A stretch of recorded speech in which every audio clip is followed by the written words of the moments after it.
Warning, what you are about to hear is two guys talking completely unfiltered. Cut. What are you doing? We don't do disclaimers. The show's called Totally Unprofessional for a reason. I'll see what you did. You're wasting our intro time. Yeah. Start the show.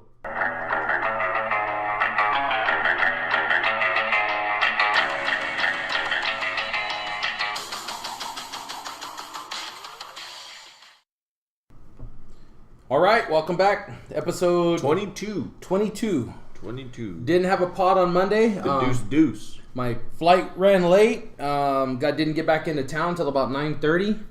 Justin was a little occupied, so we didn't want to. What were your words? Regurgitate. Yeah. We didn't want to regurgitate any content. So if today runs a little bit longer, we're not sorry because we're not professional. That's right. So we got 202 recap. That was Saturday 200, night. not 200. Oh, my 202. bad. 202 is what we're talking about. Yeah. Maybe going to watch a viewing party. That's on the table. I think Justin and his girl are ready to go. I think that's a commitment from them. My wife is still a little leery about Vegas, so I don't know. I don't know if we're gonna go, but Justin and Rocio are definitely gonna take a trip out there. That'll be 2 in 2 months for you guys, won't it? Aren't you guys leaving somewhere in September too? Oh, dude, we're taking 3 trips in 6 weeks. Oh, man. We're going, the idea is to go to Vegas. Yeah. Then we're going to Oakland for the Red Sox-A's game, and then 2 weeks after that to San Francisco for the... Oh, man. Hey, when you're young, you can travel. Yeah. You got to do it before you have kids, or you can't do it till me, like after kids. So now my kids are older, now I can travel a little more. That's right. So, 200 fights. I don't want to say disappointing, because I don't think disappointing is the right word. But the problem is when you're at... What were we at last year? 189. 189. Easily the best card of the last 2 years, I would say. You know, when that's your first major UFC card and everything suffers by comparison, it's not really going to stand up to that. Top to bottom, the lineup was good, and then the fights just totally lived up to the 100% hype. This card, while it was stacked good... Think about this. At the time, the guys that were on the lower end as far as notoriety... Those guys are all big names now. Yeah, they're all big names now. So. You know, and that's the other thing. And this card, while on paper it was stacked and it was good, a lot of the fights turned out to not be as dramatic as probably people thought. A lot of them ended in knockouts exciting or stoppages. The biggest surprise was probably the Diego Sanchez fight. Yeah. You know, poor guy got lit up right away. And there's a funny story I'll tell a little later about when we actually ran into Diego at Venetian. But I'll tell that story a little later. But yeah, that was another one. That's the fight that everybody kind of went, "What just happened there?" Yeah, guy got knocked out. That was a lot of people say that was his last fight. I don't see any reason for him to keep going. You know, but he's got his. I don't want to say legacy, but he's got presentation wise. It's 200. It's the biggest event of the year. You were the first time in the new arena. You were there. How was presentation? I mean, that yellow mat. I'm sorry, was ugly as shit. Yes, it was. Overall, a decent presentation. They ran into a lot of technical difficulties. Really? I don't know if you guys saw them on TV. No. Rogan was starting to interview guys early, and the mics, he swapped out mics a lot of times. A lot of the times they couldn't get up the not the banners, but like the overheads. Yeah, they were flickering on and off. And I give it to first time in that arena. That building, I don't think they knew. That everything was going to run off without a hitch. Right. So when they ran into hitches, they did a good job of adjusting. But presentation-wise, you know what? It was just like 189. Everything. I disagree, though. 189, you bring out people on risers that are singing in the main event. I would argue that has a lot to do with McGregor, though. No, I agree. I would say... I agree, but if... The thought process is this is going to be bigger than any other event. It's a landmark event for this company. Then no. Why sparing the expense? Then presentation-wise, they fell short because they could have done a lot more. I don't want to say Misha. I don't think Misha Tate probably should have ended up. And this is hindsight because of the way the fight ended. But I don't think she should have been the main event. They probably should have brought either Lesnar and Hunt up, or even Velasquez and Brown. I disagree. I think that was the right call.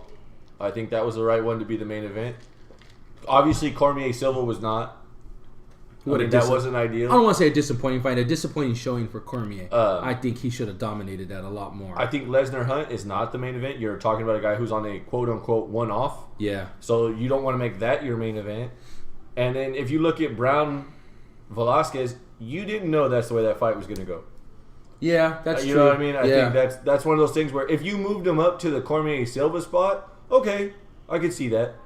But to make them the main event, I think the one that they should have moved up to the main event, if you weren't going to go, if you weren't going to go Tate Nunes, was Edgar Aldo, because that was also a title fight. And that was, I don't want to say that was a disappointing fight. I would have liked to have seen Aldo engage more. I think that he went more out on the defensive. Really? I thought he picked shots more than really was more assertive. There's an argument there, and there was a discussion on this in the crowd. Okay.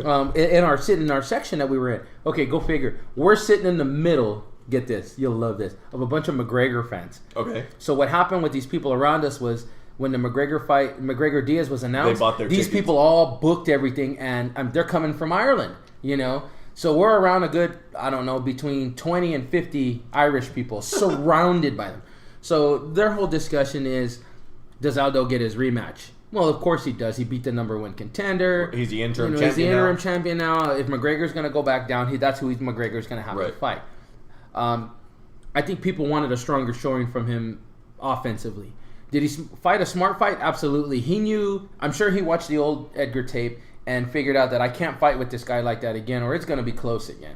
So he did what he does well, which is counter, which is, let Edgar come to him and just kind of defensively fall into different offense. Let his defense instigate his offense, as opposed to being an offensive fighter. Right. And Edgar fell into it, and Edgar couldn't recover from it. Mm-hmm. You fall back 2 rounds. I mean, that's just the way it's going to happen. I don't want to say disappointing, but the exciting fight of that fight was a bit disappointing. Frankie Edgar had been on a tear. Yeah. And to see him look so lackluster was disappointing. Yeah. I thought he'd be a lot more aggressive and for shooting takedowns with Aldo. I think he was afraid of the head kick again. Yeah. That was the highlighted clip of the week, all week long, when they talked about that fight, was from their first fight when he caught that shin to the face. So I think he was very wary of getting caught again. It looked like he was afraid to pull the trigger. I mean, it really looked like he was afraid to pull the trigger. I talked a little bit on last Friday's podcast about Eddie Alvarez beating Rafael Dos Anjos on that Thursday night setup. Do you know how much money that cost people? Oh, I'm boatload. But I was happy for Eddie Alvarez. I made a prediction. One of my friends reached out to me and asked me how my predictions on the fight. Obviously, our parlay, I went 0 for 6. Man. On the 2 parlays. No, I threw it away after the first one, so when I got back and you said you went 0 for 6, I was like, man, I didn't even look at the rest of that. I went 0 for 6. But, hey, that's the fight game. Yeah. But the prediction I made was that if this plays out, that McGregor beats Diaz, Jose Aldo sits on the shelf, and Conor McGregor, in November at UFC 205 in New York City, fights Eddie Alvarez for the light heavyweight title. Because Eddie Alvarez, after that press conference, said, Rafael Dos Anjos is the #1 guy in my division. Conor McGregor, if I wanted a gimme fight, I'd fight Conor McGregor. A gimme fight? That's what he said. I didn't hear that. And he said, if I wanted to take a fight off, I'd tell Dana White, give me Conor McGregor. So you know where McGregor's going to want to go. So while the photo of Conor McGregor standing watching the Aldo Edgar fight was quite enticing. Yeah.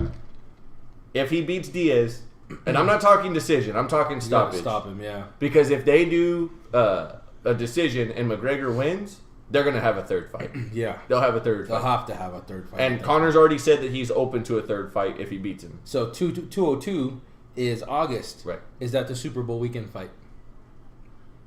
What do you mean? The first fight of the New Year is usually another one of their cards. Right. They only go, every 3 months, 4 months for the major ones? Yeah. That's probably when they fight their third one, right? No, January? Late January? Early February?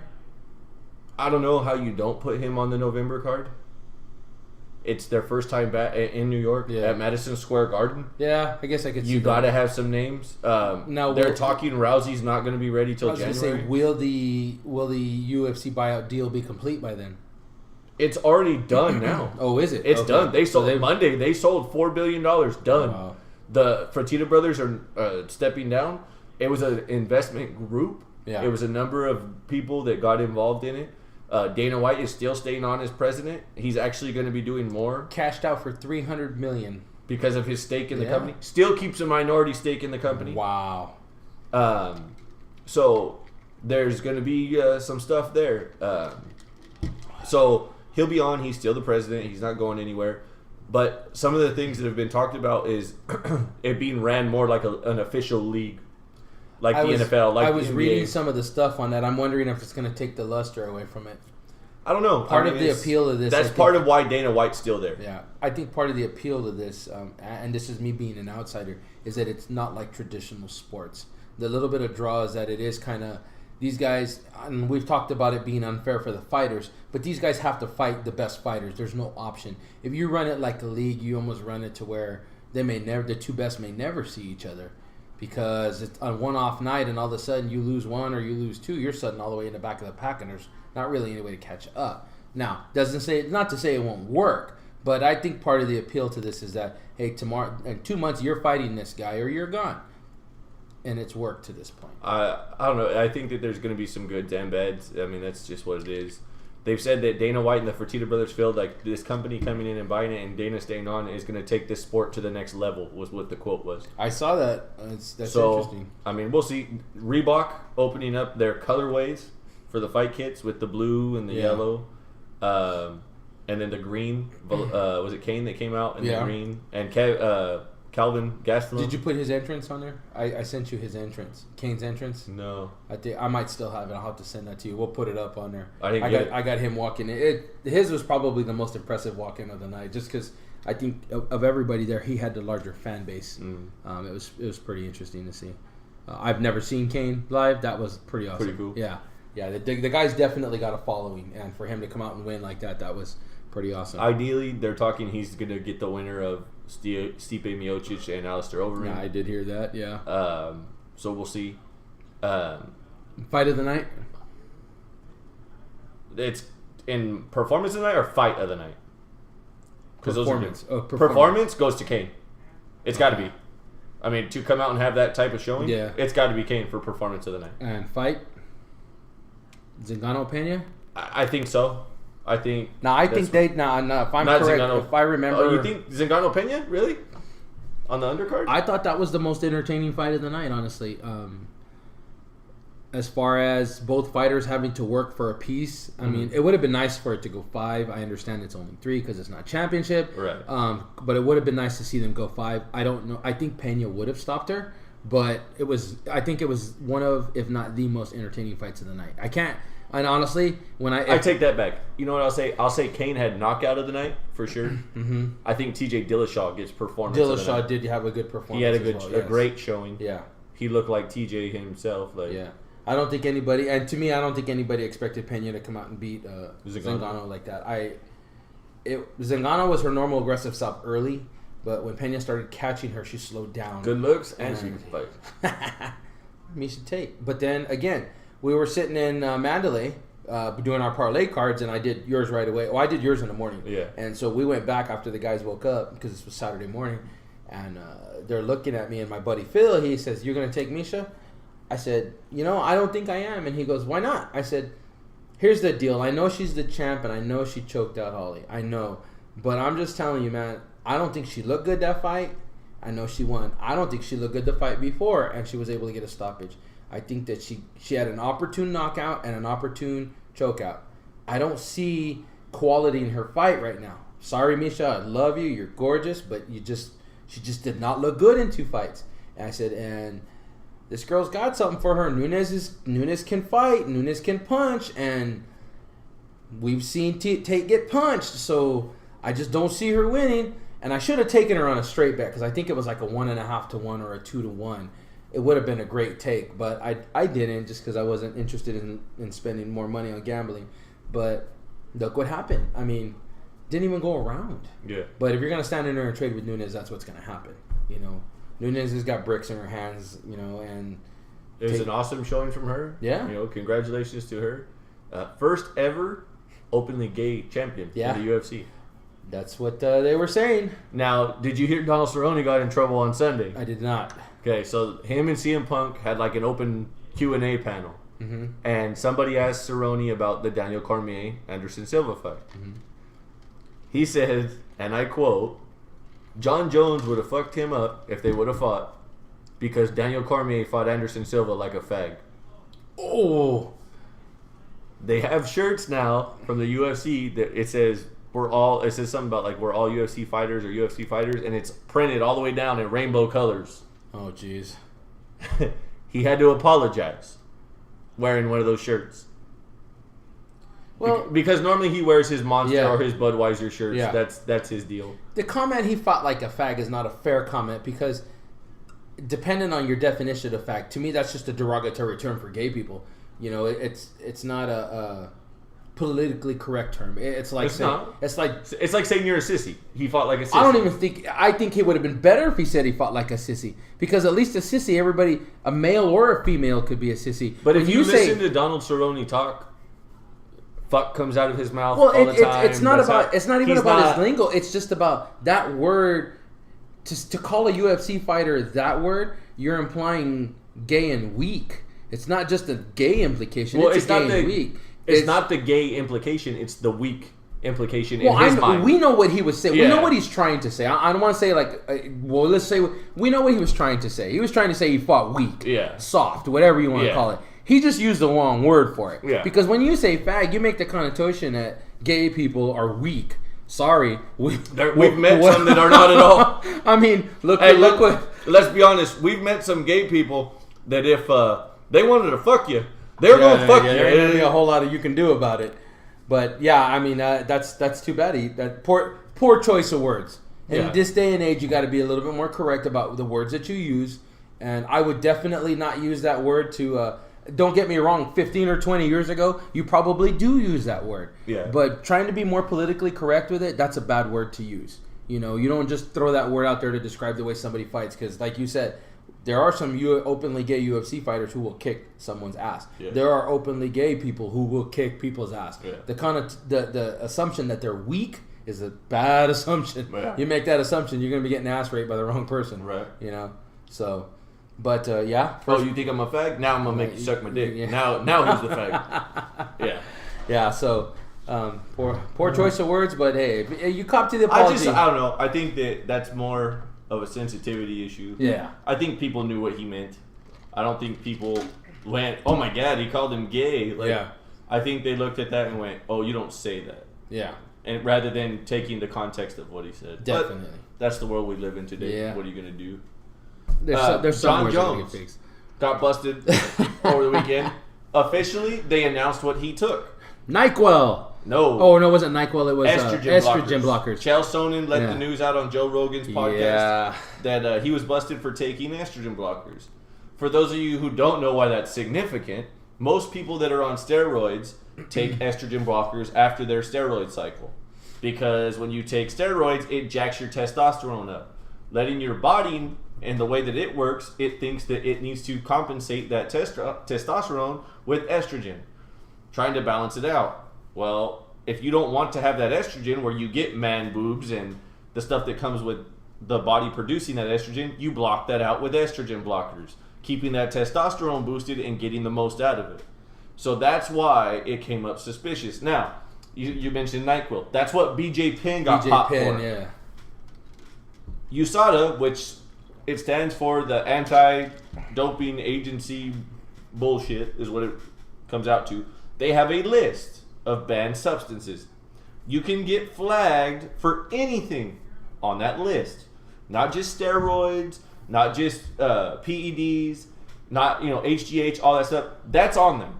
But there are everyday things on that list. We were talking about that can get you busted. Aspirin is on there? Am I correct? Yes. It's Tylenol or aspirin, whatever it is. That is on the list. You cannot take that. That's considered a drug. Now, it's medicine. Doctor can prescribe it, but it's on that list. BJ Penn, I thought, got busted for PEDs. He got busted for taking NyQuil because he was sick during training camp. And during one of the tests, that came up on the test. He doesn't have a problem where he's trying to get drunk or anything like that off of NyQuil. That's just what it was. So then you take somebody like John Jones and say, oh, he got flagged. Okay, well, what did he take? If John Jones gets ahead of this by taking the news conference like he did with his agent or manager, whatever you want to call him, and turns around and says, hey, man, there's a lot of things on this list, but this is what I got busted for. There's a lot of speculation where people go about, oh, well, he must have took steroids. Or he must have did drugs again. An out-of-competition test, which I explained on the last podcast, doesn't test for recreational drugs. He could have been doing coke. He could have been smoking weed, whatever the drug may be. They don't test for that in an out-of-competition test. He got busted for the estrogen blockers. Carries a minimum of 2-year ban. Oh, jeez. So he's done. He's going to be sitting for 2 years at least. He says he's coming back if he sits 2 years. How long did he just get off of? Was it a 1 year? It was almost a year and a half. It was like 18 months. Oh, jeez. 16 months is what it was. It was almost a year and a half. Cormier won't even be champion by the time he gets back. So there's all these issues with this on why he if he just would have said, this is what I did, this is what happened, I think people would have went, all right. But he played the I don't know card. Yeah. I didn't only take anything. Chael Sonnen brought up an interesting point on the Fighter and the Kid podcast and on Joe Rogan's podcast.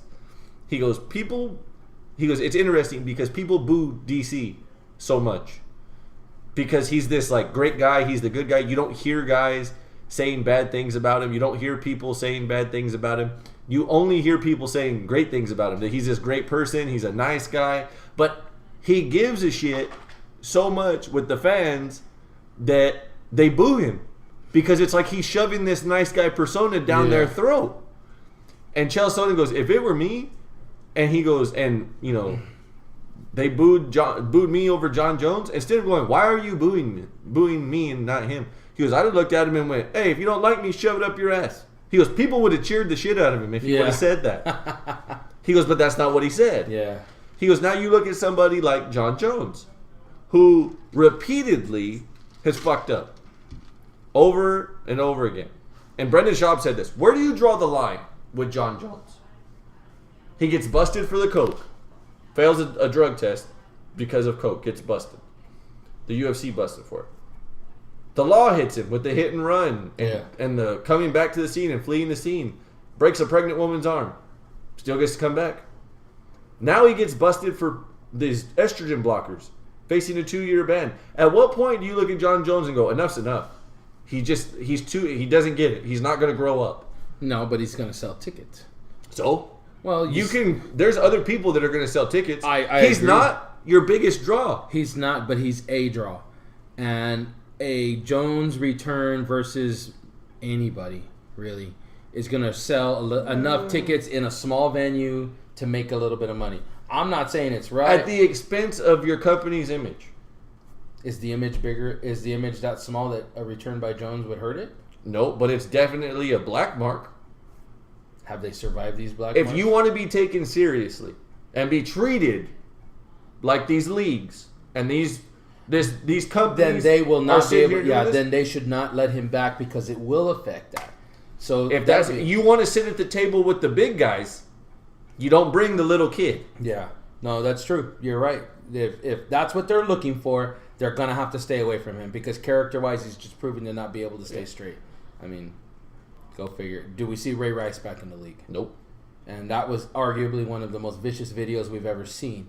That's the NFL as a whole distancing themselves from someone whom they don't feel. Sorry, Ray Rice has stepped past that. Mm-hmm. They're not willing to take the chance. You know, that's you parents out there. That's proof for your kids right there. Before that, Chad Johnson. Yeah, headbutts at the time it was his new wife, wasn't it? They were newlywed, yeah. Headbutts his wife, ain't been back in the league since. Nope. Went to New England 1 year, and done. Yep. You know, and didn't even play much in New England. And that guy was a good receiver. That's just the way those leagues play. That's people, whether it's a person or a committee as a whole, on the upper echelon levels of management and power, going, we can't have this. Yeah. This overall, the NFL is a $9 billion entity. $9 billion they fought over in their last collective bargaining agreement. You think that their image is that small that they go, it's not that bad. Well, look what they just did to Tom Brady. They took that all the way to the Supreme Court. They were willing. That's my point. A company like that, which the UFC is nowhere near there, and they're willing to go, we could get through that, no problem. We don't want that. That's not what we do. That's not what we're about. That's not what we want people to see. See ya. if the UFC wants to be major players, that's the kind of fruit they got to cut off the tree. It's situations where guys cannot stop fucking up and giving them chances. How many chances do you get? Yeah, for sure. I mean, and there's extenuating circumstances. The Nick Diaz situation is one. Yeah. You know, you get busted for pot. They want to ban you for 5 years. You're not on any PEDs. We don't test you for the fact that, you know, you could be on recreational drugs and out of competition tests. You can be on them and not get busted. But when he gets busted for trace amounts in his system, the fight week, not the day of the fight week. Yeah. You nail him. I mean, you should, but for what you're stating the rules are, that's not adequate. Yeah. That punishment does not match the crime, so Definitely. to speak. Dirty test. Brock Lesnar got flagged. They said the sample was from June 28th, which would be the week before. Week and a half before? Before. As you know, the UFC gave him that 4-month exemption. Do you know what the 4-month exemption was about? No. When you're a retired fighter and you decide to come out of retirement, you have to be tested for 4 months before the USADA group will say, okay, everything's good to go. The UFC had the right to give exemptions. That's what he got the exemption from. And you would know that coming from WWE, he's probably coming down off of something, coming back to the UFC. And as a WWE fan, there's a lot of WWE fans and wrestling fans in general out there that are like, no, they have a drug test. They have a wellness policy, and it's strict, and guys have been suspended. Roman Reigns, still suspended. It's not the same. Let me tell you something. It is not the same. No. That's sports entertainment. They don't have to adhere to laws. I don't want to say how they don't have to, but they're looser because there's not gambling on it. There's no not way only that, but the way that that sports and entertainment industry has developed, steroids have always been a part of it. Yeah. And to say that it's completely clean would be a lie. There's loopholes. There's ways around it. Yeah. There's guys that have had 2 strikes still with the company. Where's that 3rd strike? Yeah. I mean, come on. So, I don't know. They did not let out the information as far as why Roman Reigns was suspended. But Brock Lesnar, was it on everybody, when he got on the scale for the weigh-in, everybody's like, what the hell? This dude is in the best shape of his life. He looks phenomenal. But at the same time, nobody questioned it because he hadn't been on TV since beginning of April, the first week of April. Oh, wow. So everybody's like, oh, he's been in the gym. He's been working out. Which makes sense because he's a freak athlete. Yeah. But USADA informed the UFC and Brock Lesnar this morning that he was flagged for a bad test. Now, they have the right to appeal and take a B sample, which is just what they did with John Jones. And John Jones' B sample came back bad. So Brock has the opportunity to do that. And at this point, again, the list of things that are on that ban list are horrible. So, I mean, it's a terrible range of things to have. So, for all we know, it could have been nothing. It could have been something stupid that he just took and, I took this because I was sick, or I took this because I can't sleep, or whatever. And that's what they flagged him for. It doesn't necessarily mean steroids or PEDs. I mean, could it? Yeah. I mean, people are going to pigeonhole that because he's a wrestler. But to be fair, to give him the fair shot, like, that's not necessarily what this is. Yeah. So overall, 200 impression, probably a B. B, you got a B? B, maybe a B plus. I'm gonna say B minus because like I said, to be the landmark event, even withstanding the technical difficulties you guys face in the arena, like presentation wise, I just felt that it could have been more. You're going into a weekend that's the biggest, supposed to be the biggest pay-per-view in company history. You're selling on Monday, so your selling point to this investment group is, look, this is our showcase for you this weekend, and you didn't exactly kill it. Yeah. So I'm gonna say that they hit a triple off the wall, but it wasn't a home run. Yeah. Oh, definitely. No, especially when you compare it to the year before. Yeah. Them bringing in McGregor and Mendez the way they did, and Mendez and that was another thing. McGregor Mendez was a replacement. Yeah. Mendez was on 11 days. That's what I'm saying. That was the one where Mendez was a replacement. This one, they decided to make the Tate Nunes the main event. Now, seeing things 2020, should Cormier have stepped off the card? I mean, notwithstanding the payday. That was the main thing. Keep him on the card for the payday. Yeah, he probably should have. Because I think that showing against Silva probably showed that he's not as strong as people think. I think it hurt. His performance hurt him reputation-wise. I think a lot of people expected more out of him, and people say that he fought correct though after they watched him eat a liver shot. Yeah, well, they said that he ate that kick to the liver, and again, so this is either a testament of how soft Cormier is, or how good Silva still is. I think it's a little both, half and half. Yeah, I think it's a little bit of both. I think this is what I said. I just didn't feel Cormier was in it mentally. You're talking about an obsessive rivalry between these two, him and Jones. Yeah. That he openly said, it makes me a bad person at times. That it brings this negativity out of me. Fun to watch as a fan. Oh, yeah. But when you're that obsessive, ask Jose Aldo what the fuck happens when you obsess about somebody. You get knocked out. Get flatlined real quick. So I think that when he got in, he was ready to go. I think he was prepared. He was excited. But then when 2 days out, they tell you that the guy that you've been waiting for, and he's even said, hey, this guy right here, if I don't beat him, my career is dead. Because this is the guy that I have to beat. He's the unbeatable. And he's already beat me once. So I have to break him. Which, then you turn around and get told, by the way, you don't get to fight that guy anymore. Yeah, and all of a sudden the 2 days before. Yeah. The mental preparation. Don't even count the physical preparation. The mental preparation. You're going into a fight where a guy might have broke you the last time. I would say it's pretty fair to say that he broke him mentally in the last one. And then you don't get that guy. You don't get the guy. What is it? The line from Point Break?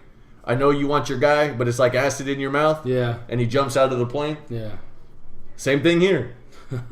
And then to say you get the greatest, what many people call the greatest fighter in UFC history, in Anderson Silva, who's coming off of a loss from Michael Bisping, who's coming off of gallbladder surgery. Yeah.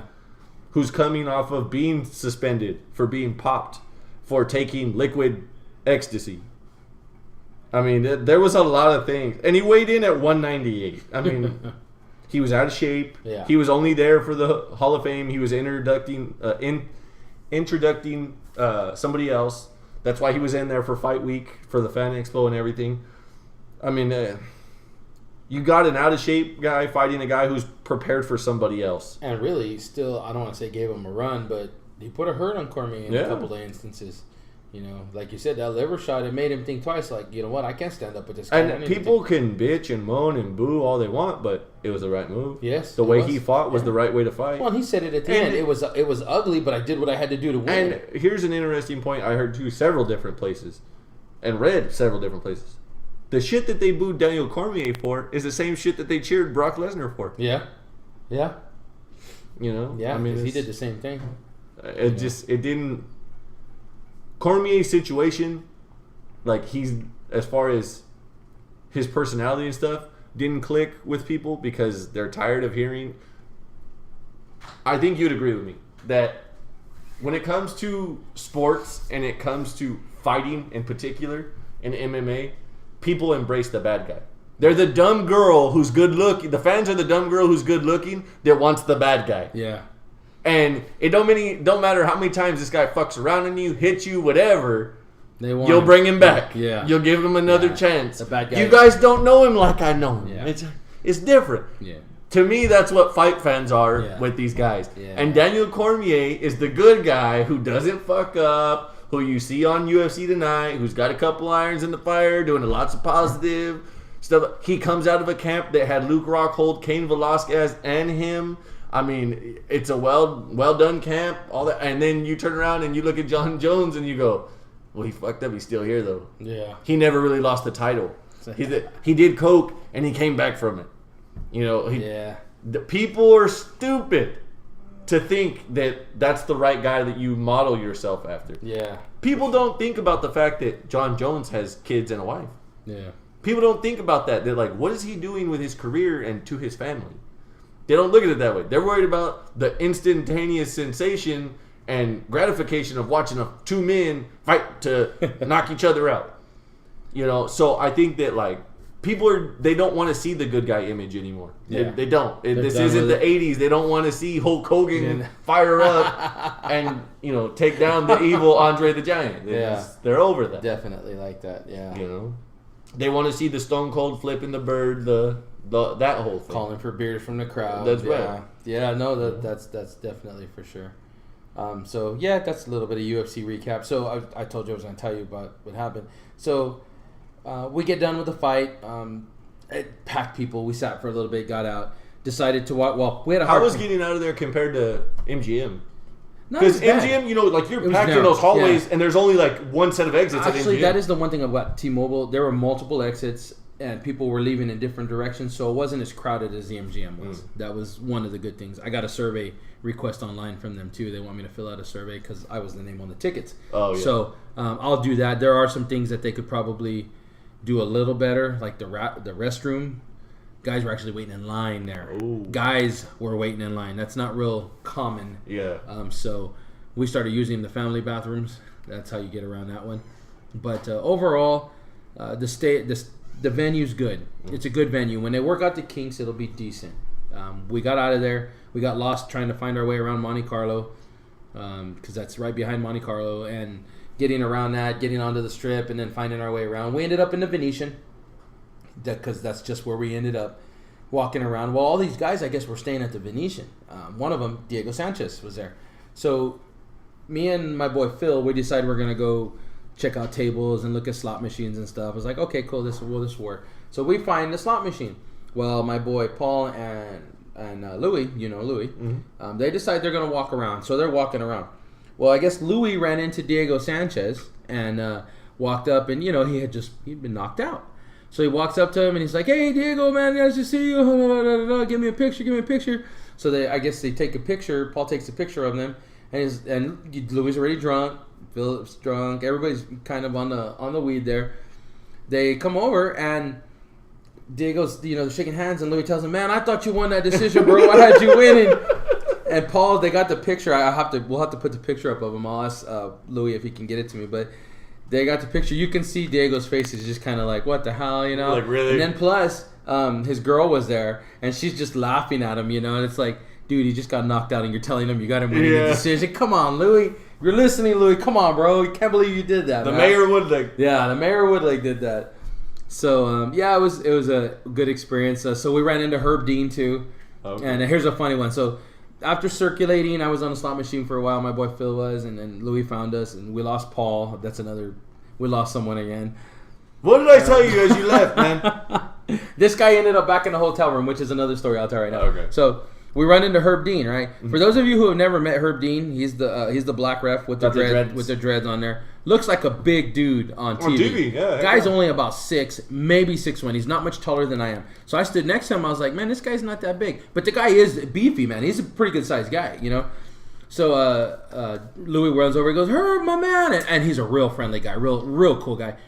Let me take a picture. So we take a picture of Louis. Phil goes over there because they're UFC homers. Yeah. You know, I'm not really a UFC homer.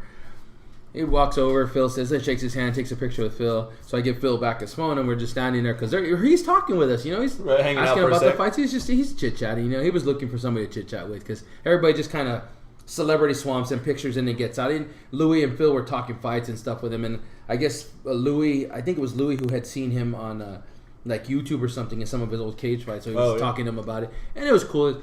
Well, Herb comes over and he stands next to me. I was like, "What's up, bro?" And he's like, "What's up?" So we shake hands. And he kind of holds on to my hand, and I'm like, kind of look at him. He goes, "Oh, you don't want a picture?" I was like, "No, I'm good, bro." You know, and Phil and Louis started laughing, and they're like, "Dude, that's gotcha." I was like, "Well, what do I want a picture with a ref for?" You know, and they start like, "You'd want one?" I said, "You know what? I'm being biased. I'm not a UFC homer. If it was Joe Cortez or Mills Lane or somebody like that, you definitely probably would have wanted a picture. Would you have taken a picture if it was Max Kellerman? Yes. Max Kellerman, Letterman. What's that old dude that he was cussing with Mayweather the second to last fight? Mayweather. I can't even think of his name. Any of those boxing announcers, I would have done it. Announcers or refs, but I'm not, no offense to Herb Dean. I'm not a Herb Dean fan. I'm barely a UFC fan. So, it was something different. It was pretty cool. But, so that was Herb Dean, Diego Sanchez. They got a picture with somebody else. So the weekend, you want me to recap the weekend a little bit for you? A little bit. So going to Vegas this time, I know like how it was for me not going. I'll give you a little bit about my weekend as far as not going. We kept in contact with each other while you were gone. Yeah.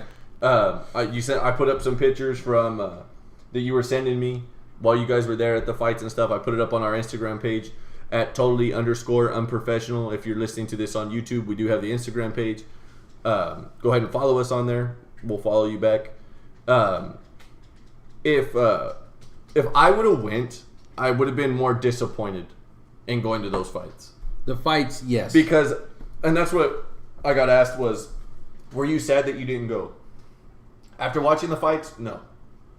Vegas is an experience. It always is. It always is. It always is. And you could always experience something different every time you go. Oh, yeah. Because Vegas constantly evolves. It's always growing. There's always different shit to do. There's always different shows to go see. There's always something. So, in that regard, in going to Vegas, did I miss out on going to Vegas? To some degree, yeah. It's a different experience this time. But actually going to the fights, which was the purpose, and and more likelihood than not, I would not have been able to get the day before off. I would have had to do the turnaround again. That would have been worth it. Definitely. So, in that regard, I wasn't disappointed that I didn't go. Now, you guys got the opportunity, I don't want to say luxury, but the opportunity with your job to take the whole weekend. Yeah. What happened was, I was already off last week anyways. Right, you're on vacation. So, and then the other guys were working, but they took half days off on Friday. So we flew up Friday. Of course, delay again. Thank you, Allegiant. If you want to sponsor me a flight because you jacked us up again, fine. But anyways. Right, we fly Allegiant every time we go somewhere. Yeah. To Vegas. Every time it's Vegas, that's who we go with. That's the only one that flies there. That's the problem. Hey, I mean, I get it, but show some love now. Come on. So playing around. So we fly out Friday. We had tickets to go to Tao, which is a nightclub there. We go to Tao. We get there. We change. They wanted to go eat some dinner. I ate dinner there at the airport, some fish and chips. And we got there and we go eat. They go eat. We get changed and we head over. We get there and it's the same position as we had last year. We walk in and there's 3 guys sitting down in the booth next to us. And they're sitting down, they're smoking and they're drinking. And they just look bored. Anybody who's ever been to town knows that it's not boring. I don't want to say I'm a nightclub person, but I like dancing. I like to people watch. That's the best thing in Vegas. If you're not into anything, people watching there in any scenario is just awesome. People drunk, people sober, people having a good time. So we get there and we get to that booth and it's like, oh, this is bunk. Right. So I told Louis, hey, call your boys, see if they want to come in. Maybe we can upgrade. And they're like, all right. So we got together, talked about it, decided to upgrade. The circumstances being what they were, they allowed us to upgrade what would have been considered 2 booths to get us up to what's like almost like a balcony overlooking the club, which was cool. Because one, you're separated from the crowd, and the crowd is really where all the nasty stuff happens. So you're separated from the crowd, which is why we do a booth. And this stuff is all prepaid. Please don't feel like I'm running around with $1,000 in my pocket. Right. This stuff had all been paid for already. So we just got their boys to kick in some money to help with the upgrade. So we get up to the top and we're up there. We're having a good old time. You just kind of, like I said, you're people watching. Right. It's what you do there at the club. I mean, don't get me wrong. If you're into it and you want to go out there and chase women, there are plenty of women to chase. And plenty of women looking to do the wrong thing. So that's there if that's what you want. But again, I'm there. I'm married. I'm people watching. I'm having a good time. It's in a nightclub. There's music playing. The atmosphere of that place is just everybody's having fun. And like I said, if you're looking for women, they're there. Hey, if you're looking for men, I'm sure they're there too. So it just depends on what your flavor is, okay? So it depends. Are you about the hot dog or the bun? Yeah. So we're up in the top. And we're having a good time. It's about, I don't know, it's probably about 2 in the morning, 2:30 in the morning. Our boy Paul, he's I think he's 10 years old, 10 or 12 years older than I am. So he's like in the early 50s. Louis is telling everybody it's his birthday. This is telling them it's Paul's birthday. That's Paul's birthday. Louis is telling everybody, it's my grandpa's birthday. It's my grandpa's birthday. I'm everywhere we go. He's telling it. So Louis comes up to me about 2:30 and he says, hey, I need you to give me some money. I was like, for what? He goes, I'll give it back to you. Just give me some money. I was like, what's going on? He goes, I'm going to get the waitresses to put Paul's name and stuff on the board and blah, blah, blah. And I was like, all right, whatever. Again, we've been drinking. Judgment's not completely there. Throw him some cash. About 10 minutes later, and I'll see if I can get a picture of this too to put up. They bring him out a birthday cake. And they bring out these placards that are about 3 foot by 2 foot with his name spelled out on it, a letter on each name. It's an awesome picture. It made the night because we were just busting up laughing, and it's just hilarious. Right. Little fun fact, side note. The booth that we were in, apparently it's a high roller booth. We didn't know that. The guy partying in the booth next to us, actor from Game of Thrones. Yeah. Joe. You said John. No, it was Joe. Oh, his name was Joe. He was one of the cows, one of the lords. He was only in there for, I think, 2 episodes, he said. But that guy was up there. That guy was partying. He had a whole booth to himself. Probably had about 40 women in there with him. Capacity is like 10 or 12 or something. And then a bunch of his boys. Guy was really, really cool. It was fun to meet him. So we get done with that night. We go back. We end up, okay, I don't want to say we got kicked out. Paul ended up having a little bit too much to drink. Fell asleep for the 3rd time.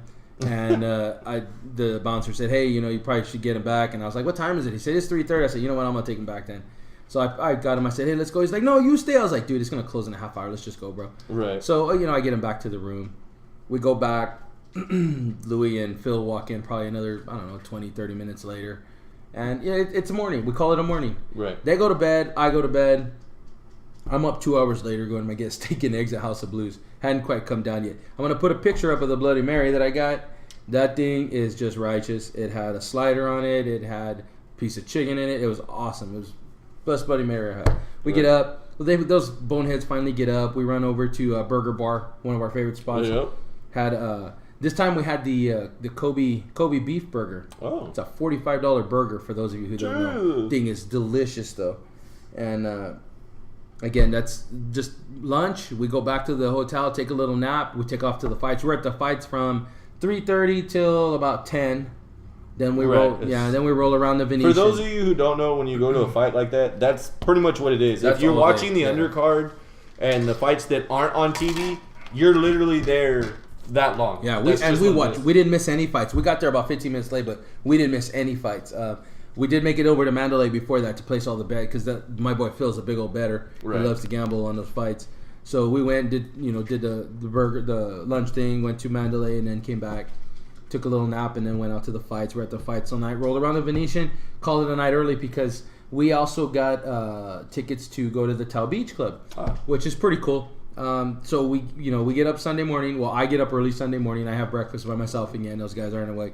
Everybody finally wakes up. We got to be at Tau Beach by 12. We went. Where did we go have lunch at? I'm trying to think of where we had lunch on Sunday, but I don't remember. But we went. We had lunch. Get over back to Tau Beaches in Venetian too. Get over to Tau Beach, and it's not packed. I don't want to say packed, but it's nowhere near capacity. We saw pictures for how many people were there Saturday. And I'm thanking God I did not go on Saturday because that was, it was all bad. It's not even standing room only. It's like a clutter of people. And I'm thinking, why would you want to be around that many people? Yeah. There was a lot of people there when we were there on Sunday. And I don't want to say I was uncomfortable, but it's kind of like, yeah, that doesn't need to be showing and that doesn't need to be showing. And you definitely don't need to be showing that. It's kind of, again, it's people watching. But I think that overall, the experience was fun, but that might be one of the things that maybe not. We'll see. Fun fact that one of the big cabanas, I guess they're like the big party. We'll call it the extra VIP. About 2 hours before it was over, they took them champagne bottles and they sprayed champagne into the crowd. It was pretty cool. But I forgot to mention Saturday night. Let me rewind a little bit. Okay, so we're at Venetian. They met Sanchez. We were on the slots. We met Herb Dean. Paul was sitting at a table when Louis went to the bathroom. And when Louis came out, Paul was gone. Much like the Fernie story you've heard. How Fernie kind of disappeared on us. Well, Paul disappeared on us. Right.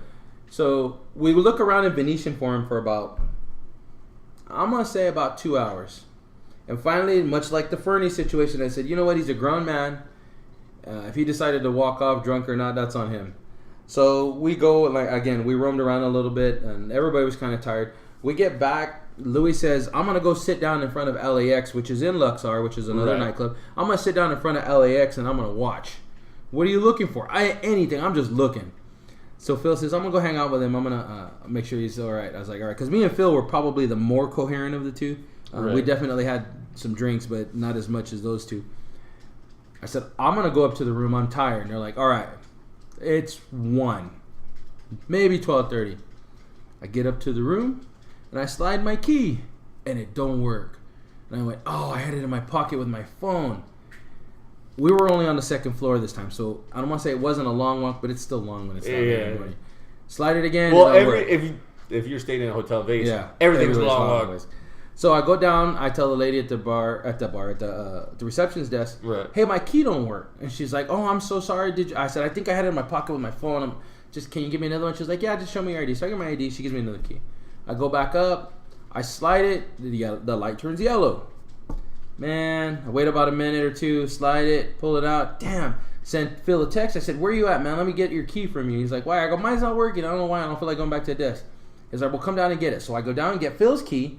Come back up to the room. Slide it. The damn light's yellow again. It's about 1:30, 1:45 now. I'm getting impatient because I'm tired and I want to go to sleep because I know I'm going to get up at 6 for breakfast. I'm like, oh, jeez. Okay, what's going on here? Slide his card, yellow.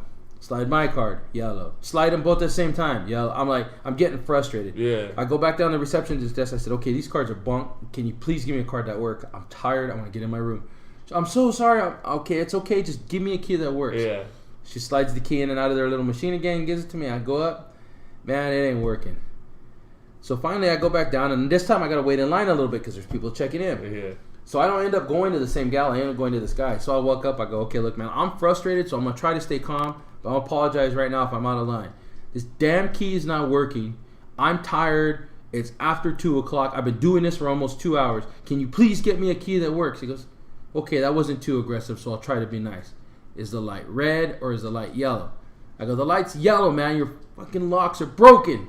And he looks at me. He goes, well, I'm sorry to tell you, sir, but a yellow lock means the deadbolt's on. Deadbolt? What are you talking about, deadbolt? He goes, there's someone from your party in the room. I said, I don't think so. And all of a sudden, I click back. Clicking. I click back. Oh, Paul got here, right? I said, you know what? It probably is. He goes, I'm going to rescan these keys for you. Go up there and hit him with the yellow. Go ahead and hit him. If the yellow comes out again, try knocking on the door. Try to get him to open the door. Because if I got to call security, they're going to want to take him in for being drunk. And I was like, that sounds whack. He goes, it's just the way it is. I'm sorry. I was like, damn. All right. So I text Phil. Have you guys seen Paul? He said, no. Why? I said, because the guy down here is telling me that if the light's yellow, it's deadbolted. Paul's in the room. I said, that's what it sounds like to me. But I was just curious on if you had seen him. He's like, no, I'll come up there. So Phil meets me about the elevator. We go up. He goes, what are we going to do? I was like, apparently if security has to come open the door for us, because I thought they had to take apart the lock or something. I go, apparently if security comes up, they're going to take him. And he's like, oh, dude, let's try to wake him up. I was like, all right. Now, mind you, it's 2:30 now, 2:40, okay? Going on a little over 2 hours. So Phil says, well, we don't want to bang on the door too hard. I go, I know. We'll start waking up people in the hall. Then they'll call security on us. And then we're the drunk guys out in the hallway. Let's try to be calm. So we're knocking on the door. Paul. Nothing. We knocked for about 10 minutes. I was getting frustrated at this point. I start kicking the door. Paul, wake your ass up. Let us in, man. Nothing. Phil goes, what are you going to do? I go, call Louie. So he calls Louie, and he's got him on speakerphone. He tells Louie, hey, Louie, Paul won't open the door, man. I need you to get up here and help us wake him up through the door so the security don't take him. And what does Louie say? No, I don't want nothing to do with that, man. If they're going to take him, I don't want to be around. I'm like, come on. Are you serious, dude?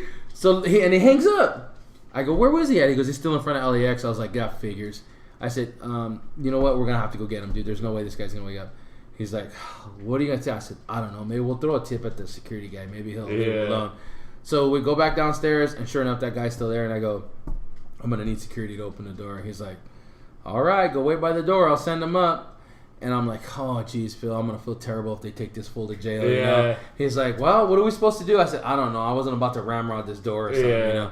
So we get up there, security comes up, and the guy, he's like half asleep, you can tell. And he goes, you guys got a problem getting in your room? I was like, yeah. He goes, I just need to see your ID to make sure it matches the records. So I show him my ID, and he looks at me, and he goes, one of your boys in there? Are you sure he's not hitting something in there? I was like, I don't know, but I'm going to say no, and let's just open the door and see what happens. And he starts laughing. So this guy showed up in a security outfit. No tools or nothing. So I'm like, what What's he gonna do? What's he gonna do? You know. He pulls out a card out of his wallet, slides it in and out, and it deadbolts it. And I'm like, I looked at him, I go, that's it? He goes, yeah, that's it. I go, you're going to take my boy to jail? He goes, who told you that? I'm like, oh, that piece of crap receptionist. Oh, are you serious? Did he really go there with that? I'm like, oh, God. You know what, bro? I hit him with a 20. Phil hit him with a 20. I said, thanks a lot, man. I appreciate it. He goes like, oh, no, thanks, man. You guys, here, here's my number. You guys get locked out. You call me. You're tipping him there. Like, thanks a lot, bro. So the doors cracked open. I looked at Phil. I go, dude, I don't care how asleep this fool is. We're going to wake him up. And if he's going to throw up, I'm going to make him throw up because he's, this is ridiculous. So we opened the door, and as we're walking in, he's getting up off the bed going, oh, why didn't you guys just knock? Oh, son of a... Really? I looked at Phil, and Phil goes, are you going to hit him? I was like, no, but I have a feeling. And I looked at him. Me and Phil turned to look at each other, and by the time we had looked back, he fell back on the bed. I'm looking at him. I go, hey, Paul, wake up. He goes, oh, what's up? Is Louis here? Is he knocking? I'm like, dude, this guy, are you serious? And Phil's just laughing. I start laughing. He's like, all you guys had to do was knock on the door. And I was like, dude, security had to open it. We were trying to kick the door down. No, you weren't. I didn't hear nothing. Oh, wow. And mind you, after every time he says something, he's falling back to sleep. Right back to sleep. It was hilarious. So I'm like, this fool, you are never going to forget this as long as you work with me because this is the funniest crap that's ever happened before. There's no way I'm ever going to forget this. Jeez. And he's looking at me. He's like, are you serious? I was like, yeah, I'm dead serious. So we go to sleep. I get up for breakfast same time. I come back in and I'm like, hey, you fools get up. We got to go be a towel in like 2 hours. They're like, all right. So Paul gets up. He's like, so how was your guys' night? I came in. You don't remember. Remember what? Security had to let us in because you deadbolted the damn door. No, I didn't. Louis came with me. No, Louis was not in here with you. Oh. Why didn't you guys knock? We tried knocking. No, you didn't. Jeez. It's a typical drunk escapade. It was awesome. That's ridiculous. So the running joke the rest of the weekend was, what are you going to do, lock us out of the room? Yeah. So we know the security guy now. And what was funny was earlier in the day, we had 2 keys. I said, who's going to hang out with who? If anybody's taking off, then each group needs to have a key. Well, Paul goes, well, I'll hold the key. And I said, well, I'll hold the other one then. Because Paul and Louis were running around together, and I was running around with Phil. So, the whole thing was, hey, somebody get the key. Don't let Paul get the key, because if Paul gets the key, we're going to get locked out of the room, man. Now he's sleeping in the hallway. Now, I got a question for you. Did you hit the Harley-Davidson bar? No. No, we did not make it. And you know what? We were talking about this on Monday. Because Monday was when we had, our flight didn't leave until 5. Later, yeah. We didn't even get onto the strip at all. Saturday or Friday, we got there. We got to the hotel. We changed. They had a small dinner. We went to Tao. We were at Tao till me and Paul were there till 3:30. Phil and Louis, I don't know, 4:30ish maybe. Yeah. We got up that next morning. We had lunch. We went to the fights. We were there all night. I mean, outside of I think one taxi was actually on the strip with us. We were never on the strip. Oh, wow. The longest we were even out of a building or casino.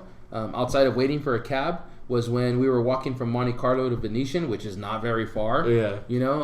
We really just... How far is that from Luxor, like the arena and everything? Because, when we were done with MGM, we would walk back to the hotel. You're not going to walk.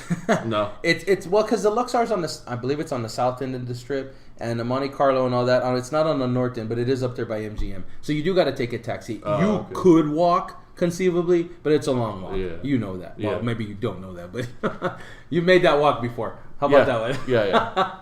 I do. My body knows it. Let's put it that way. And then T-Mobile's right behind Monte Carlo. So I didn't even get on that side of the strip because that's on the east side of the strip. Oh, we never went to that side. Even when they were driving us around, I remember passing through. I saw Hard Rock, saw Harley Davidson, saw Planet Hollywood, but we never got in there. I saw the big screen. There was somebody took a picture and put it online of the picture of Planet Hollywood, and it had a thing about Conor McGregor's after party. Oh yeah. So there's definitely a lot of advertising going on there. Yeah. Cormier was in LAX on Saturday night. Oh wow. Misha Tate was at the Marquee Day Club on Sunday. Pretty bruised up, I would assume. Anderson Silva was there at Tao with us on Sunday. You saw that picture, right? No, you never. I got to get Louis to send that picture.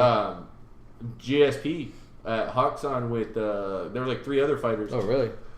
Yeah, so they go pick their spots and stuff. Yeah, they always do the after parties. Yeah, we were talking on Monday how there's really not.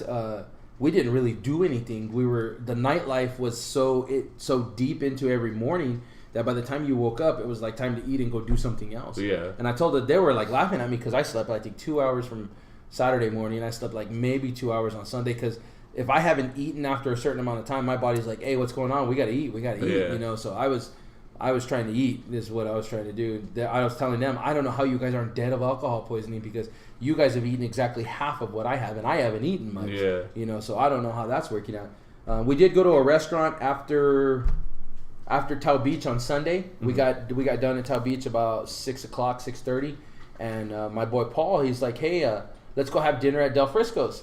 Before that, I'm genuinely surprised that you didn't see any famous people at the pool party.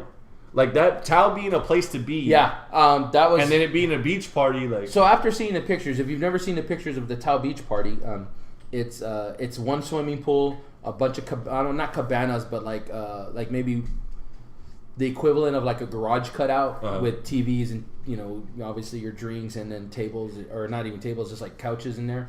And then there's like day beds in front of the pool. There's a bunch of day beds. There is more room to like stand up and dance and do stuff like that than there is to actually swim. Right. If you're daring enough to get in the pool, the water's like ice cold. Yeah. Well, it's Vegas. I mean, did like once or twice. Paul spent a lot of time in the pool. He was playing volleyball with other people in the pool. Oh, nice. There's stuff to do. Again, it's just somewhere. There's always something to do, and depending on what you're comfortable with doing in that atmosphere, you can do it. Yeah. You know, you want to go talk to women, you can go talk to women. You want to go talk to men, you can go talk to men. One of the funny things that happened. So we were leaving Tau Beach, or it wasn't leaving, but we were walking through for something, and there was a big old party of black guys right next to us. And I am saying black. You shouldn't be offended by it. Well, that's because not everybody comes from Africa. That's right. Black. So, and that's funny. One of them called me his brother when he found out I was Puerto Rican. Brother. So there's about 6 or 7 black guys, and I'm walking next to him. And I don't remember what we were talking about, but I stopped and they had said something, and he had asked me, and conversation goes back and forth. So then this white guy's walking by, and he walks by, and he says, and he starts talking. So you got a Hispanic guy, you got a white guy, and a bunch of black guys having a conversation. Not controversial. I wish I could remember what we were talking about. Where's the bartender? Could have been one of them. Not that kind of joke. Huh? So we're sitting there and we're having conversation, you know. And what's funny is we're laughing, we're shaking hands, we're fist bumping and stuff. And when we get done, I was sitting there and I'm going, you know what, man, this is the way the world needs to be. You know, everybody needs to be just on the same page. And I threw my arms around the white guy and the black guy. I'm like, we're brothers. It doesn't matter what color we are. Shit. Everybody's laughing. So the next morning, okay, I got up to go to the casino because I wanted to go roam around. I hadn't gambled very little at this point. I wanted to see what it was like. So I go over and I'm sitting on a blackjack table. I want to say it was a $5 or $10 table. Right. Okay, where I'm at Luxor, right? I'm sitting there, and this black guy sits next to me on the other side. You know, he's on the opposite side of the table. And I was like, how you doing, bud? Good morning. He's like, oh, man, I'm hurt. And I was like, long night or what? He goes, man, after I left that Tau Beat, he stops and he looks at me and he goes, hey, it's you. And I was like, man, he goes, the Black Lives Matter guy. I was like, are you serious? I go, Black Lives Matter? He goes, bro, you were uniting everybody in that place yesterday. I was like, oh, man, I don't remember that. And I did not drink very much. So we get back, I go upstairs to wake the guys up, and I'm like, hey, was I over there uniting races or something? And the room lit up, and they start telling me, like, you were talking. I go, I remember talking, but how come I don't remember telling these guys about this or that? And Louis dude, you were over there like, Black Lives Matter, White Lives Matter, everybody matters. He goes, I thought you were going to have them in a Martin Luther King chant or something. I was like, are you serious, dude? He's like, yeah, and they asked me, why are you asking about that? And I told them about what happened in the casino. Yeah. And they were busting up. They're like, dude, you're going to be famous with all the black people there. I was like, well, I guess I could think of worse things. Yeah. And I'm like, man, I don't remember doing all of that. I didn't drink that much.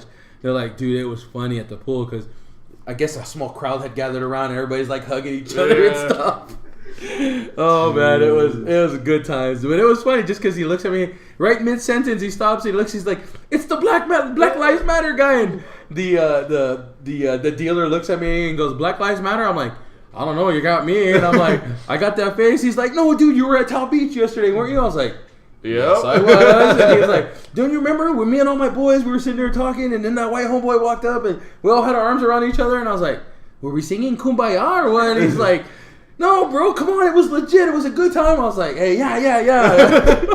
It was crazy, man. Man, whatever you say, it was great.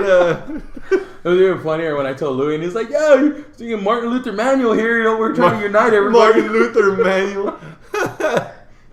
Good times. Again, it's just like I had a bunch of people asking me at work on Tuesday. So was it fun? I was like, you know what? I had good, clean adult fun. I had a great time. The guys from work, they're friends of mine. It's fun to do. You know, I come back. I'm still married. No illegal activities.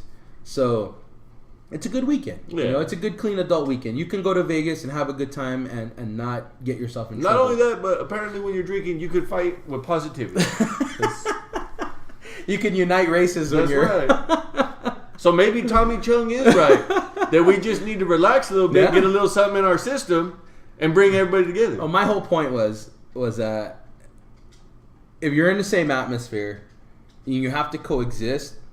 If you don't exist with hatred, you know, if I don't care how many black people kill Hispanics or how many white people kill Hispanics, I'm not going to judge all the blacks or whites based on the actions of one or two. Every person has to stand for their own individual actions. And if everybody looks at it that way and just says, you know what, I only have to, and hate's a strong word, but I only got to hate the people who will cause me harm or who will do harm to me, well, you're not going to know who's going to do harm to you. You know, there's no way to ever know that. So, dangerous statement, you just trust people until they prove they can't be trusted. You know, you give them little bits and pieces. I mean, I didn't know those guys when I first walked up to them, and evidently I left as a uniting friend, as someone they could trust. That's not their race. And a great story when they get back home. Oh, yeah, and a great story when they get back home. It's just funny, though. That's a Black Lives Matter guy. The only thing that I could think of that would make that better if it was the Gorilla Lives Matter guy. Oh, man. That would have been the only thing that could have topped that. But no, that's a damn good story to hear, especially with everything going on. And it was in a positive light. It wasn't you trying to stand up on a soapbox at the beach. No, and like I said, I remember talking to the guys. I don't remember getting all chanty and Martin Luther King on them, but you know they're just sitting there and they're talking, and I know the discussion. It wasn't a heated one, but I remember everybody having an opinion about it, and it was different opinions. Yeah, and we managed to not throw any punches, not get kicked out of the beach area because we all, I don't want to say we agreed, but we had good adult conversation in a constructive manner. Right. You know, I mean, I've seen more videos since I got back of black people yelling at white reporters, of white people condemning black people for the actions of the bad ones, you know, and it's just, you know what, let's just stop and treat everybody with a little bit of respect and respect that people are going to have differences of opinion, and that's just the way it's going to go down. Yeah.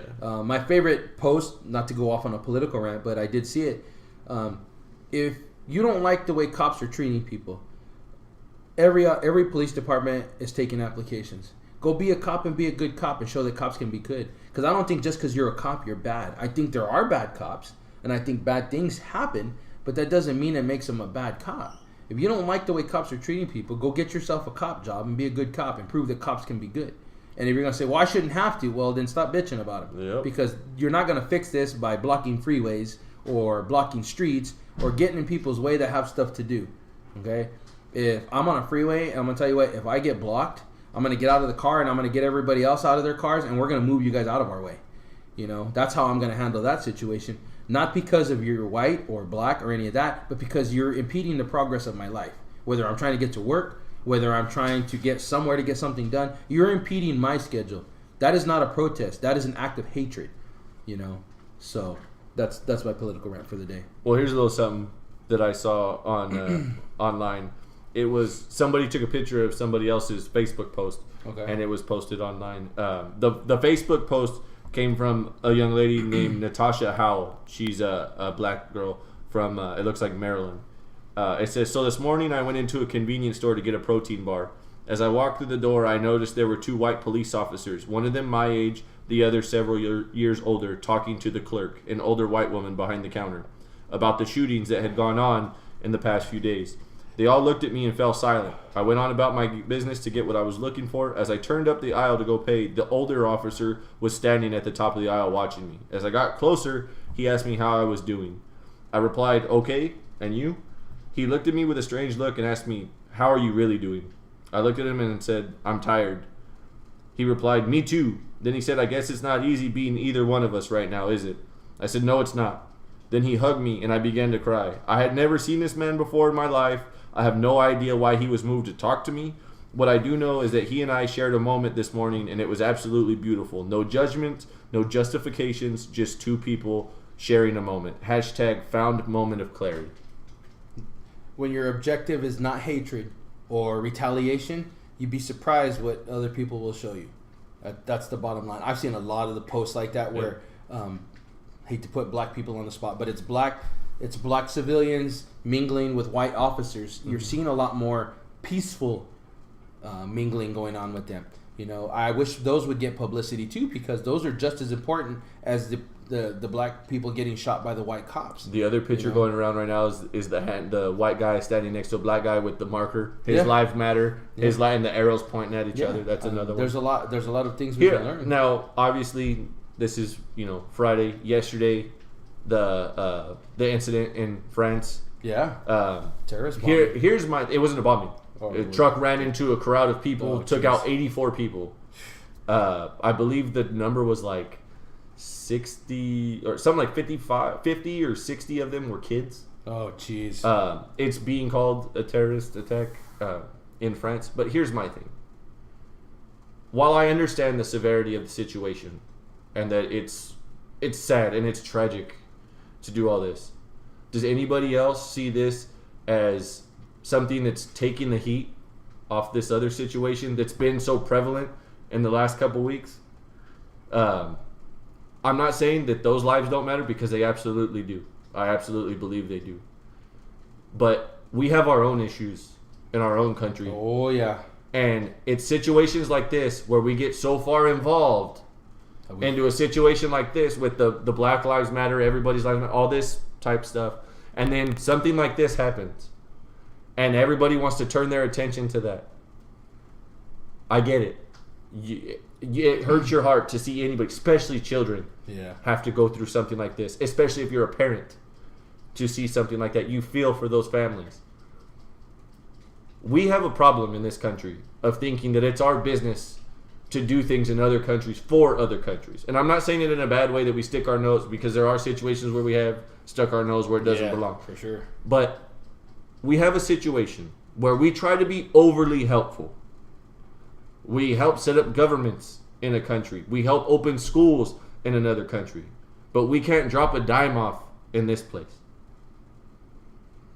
That's something that I have an issue with. That's been an issue for a long time. That we have issues here. And right now, the most prevalent one that's been at the forefront has been a racism issue to some degree. And that it's been a unification and getting past hate issue right at the forefront this past couple weeks. And suddenly that's all going to go away because of something that happened in another country. That's the way the media will have it. And that's my point. Yeah. Is that don't forget about the situation at hand that everybody has such a grand issue with.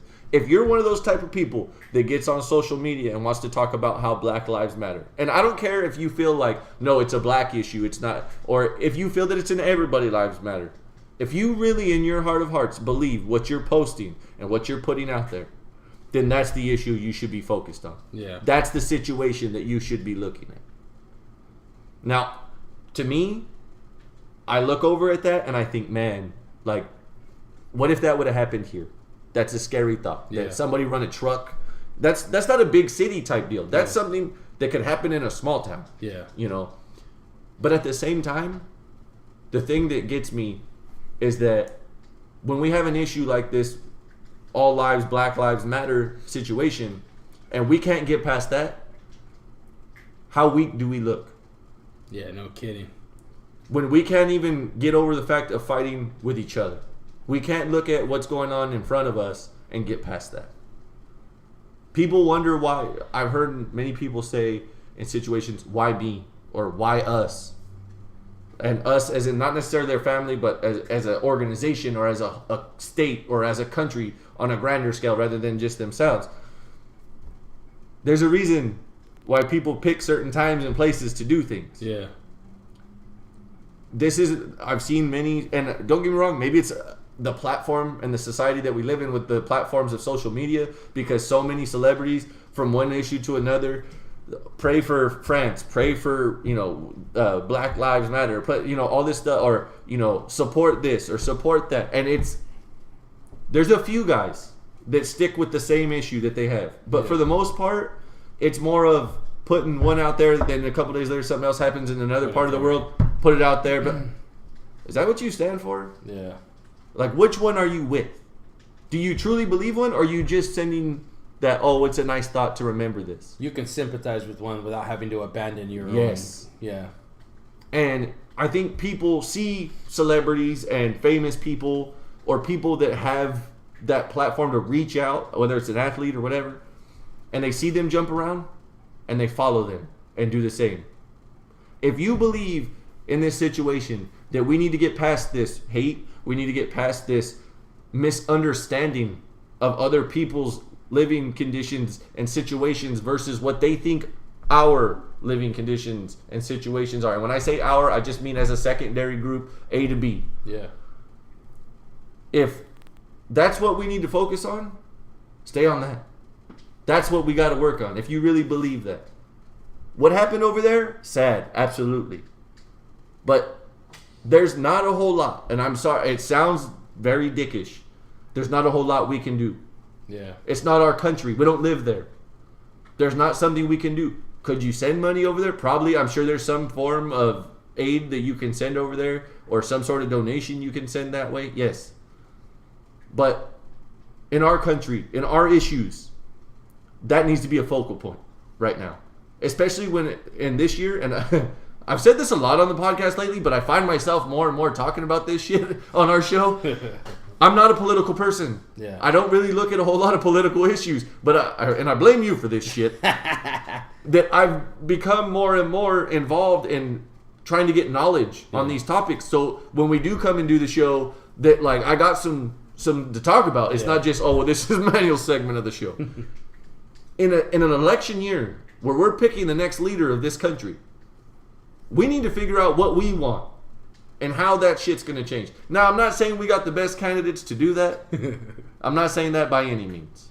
And I'm not going to dive into who's wrong, who's right, who I prefer, who I don't prefer, because like I told you, I don't give a shit about politics. But I do feel that if you're strong in political talk, political points of view, these are the issues that we should be focused on. Not how much we're helping outside of this country. Fix this country. Yeah. Fix our issues. Make America great again. Yes, so to speak. Sorry, my bad. So to speak, yes. People keep talking about all this stuff that, when does this stop? When does that stop? I'll tell you when it stops. When people quit sitting on their thumbs and their hands and figure out, well, if I want something to change, I got to help make it change. Yeah. I got to do something, do my part. You don't got to do more than that. Do your part. All you can control is you. Do that much. And I promise, it may not be a huge change, but it'll be big enough. But it's something. Yep. And it can be infectious. Oh, yeah.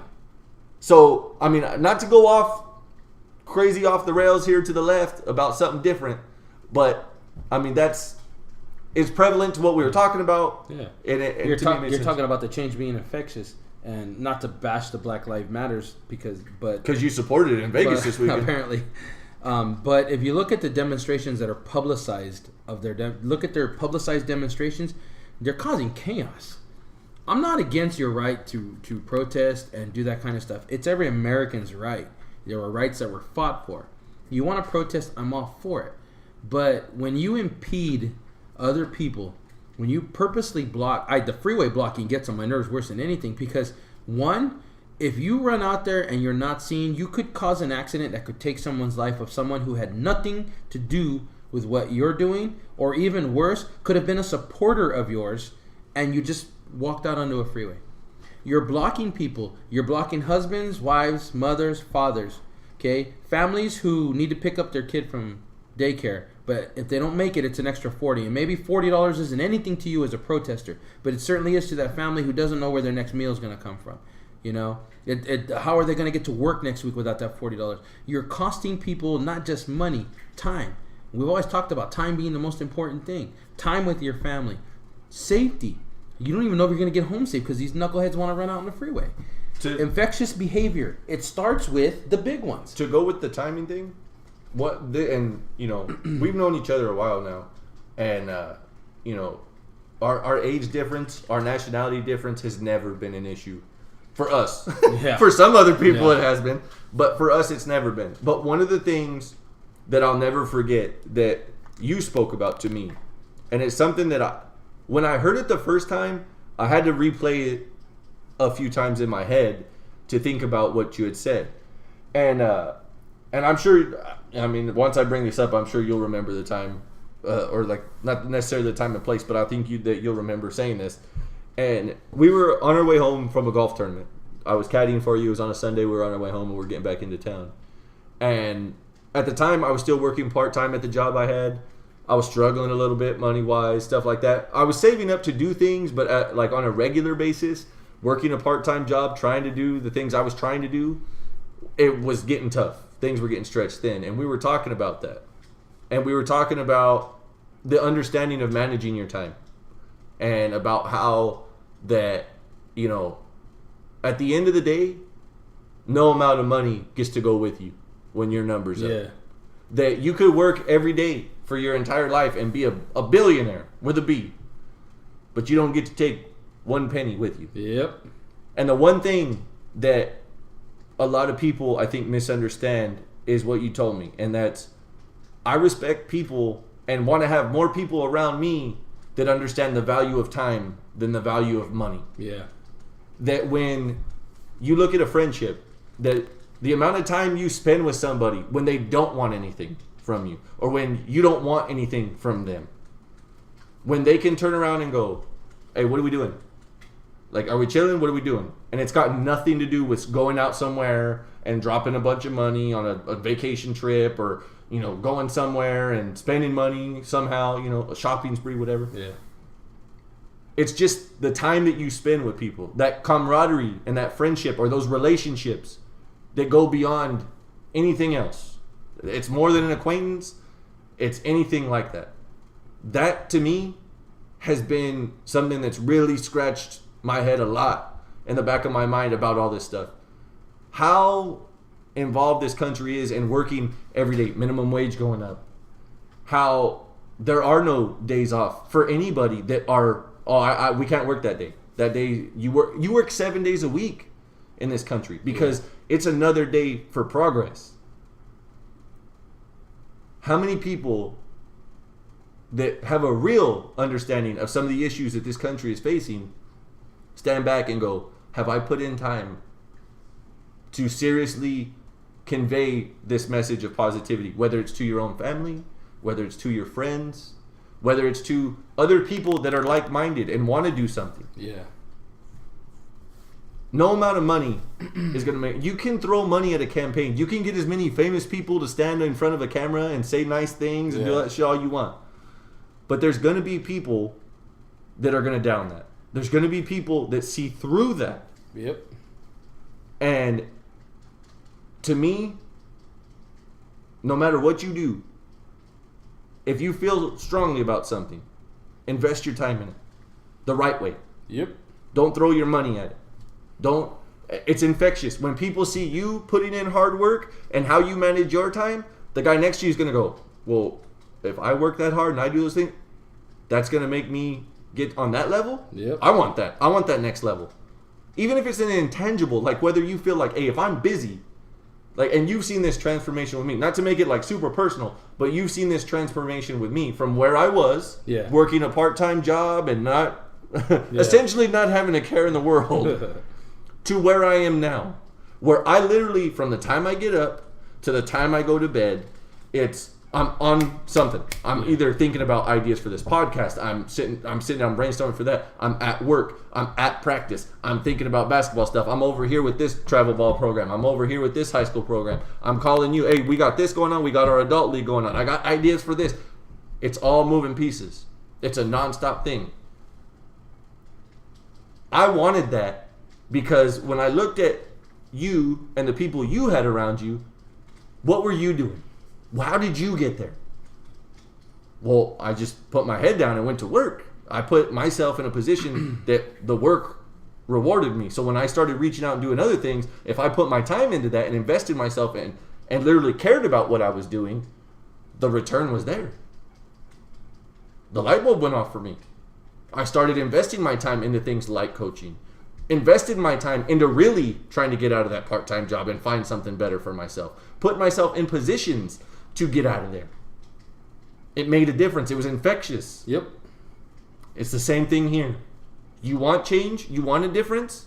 Invest the time. Show that you really care. You know, I'm not the type of person that's going to sit here and sugarcoat things. I'm not going to sit here and bullshit people and try to say, oh, well, I stand for this. And then when you talk to me on the street, go, I just said that because we were on the podcast. This is part of the show. No, that's not what this podcast is about. There's a reason why we came up with the title Totally Unprofessional. Yep.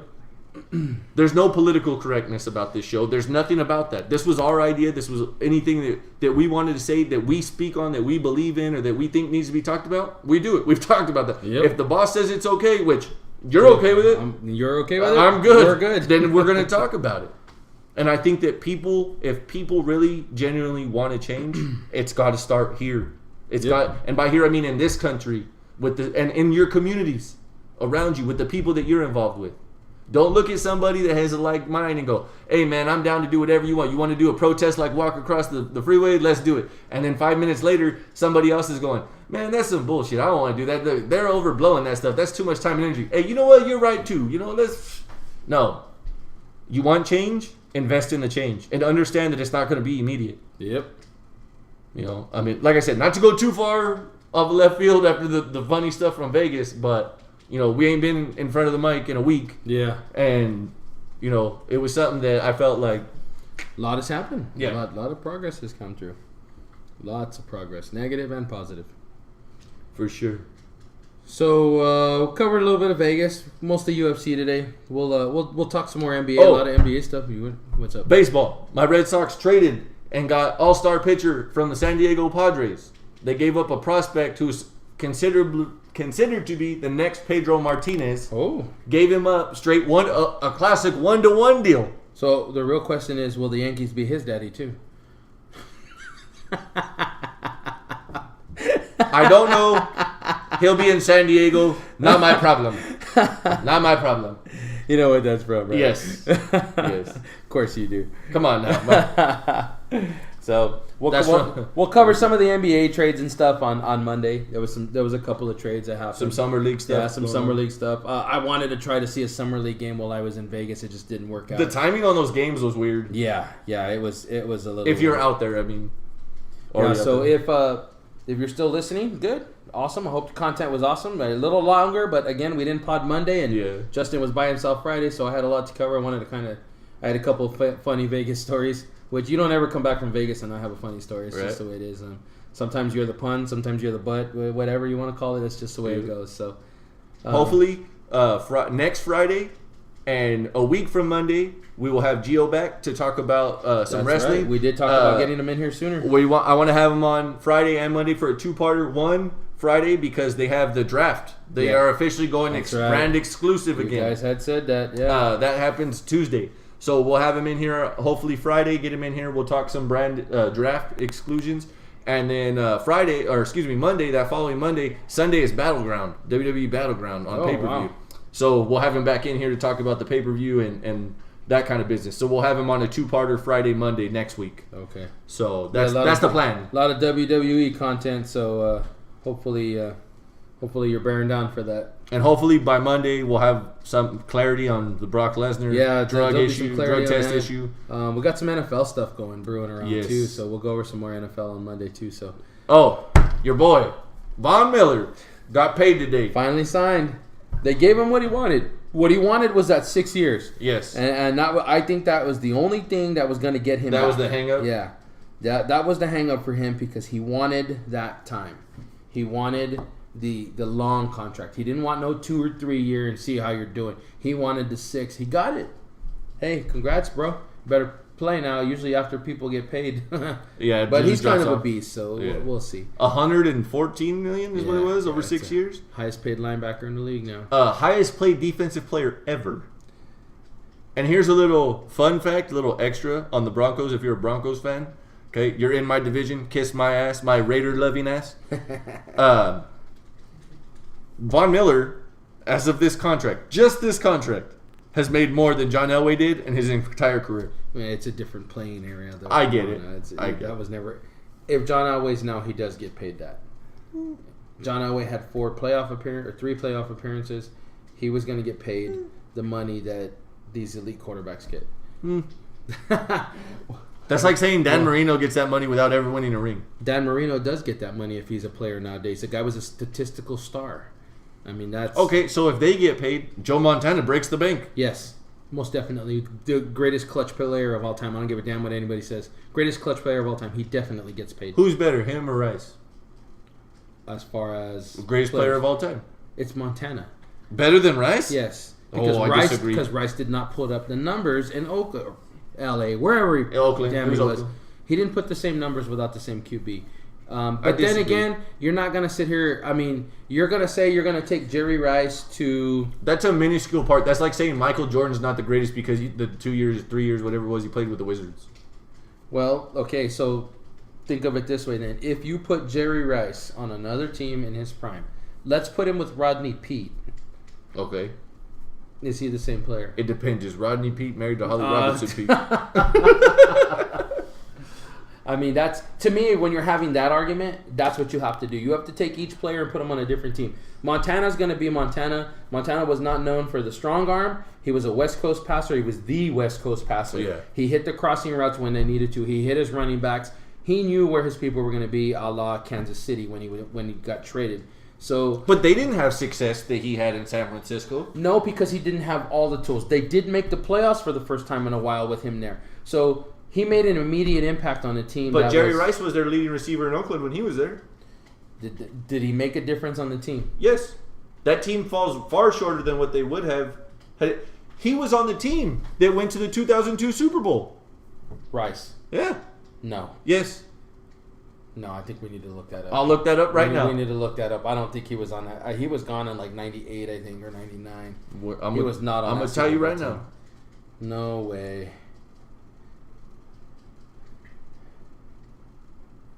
Oops.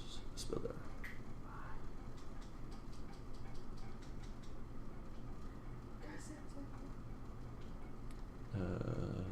Is Jerry Rice still alive? That one came up. That's terrible. Where's that? Where's his tenure?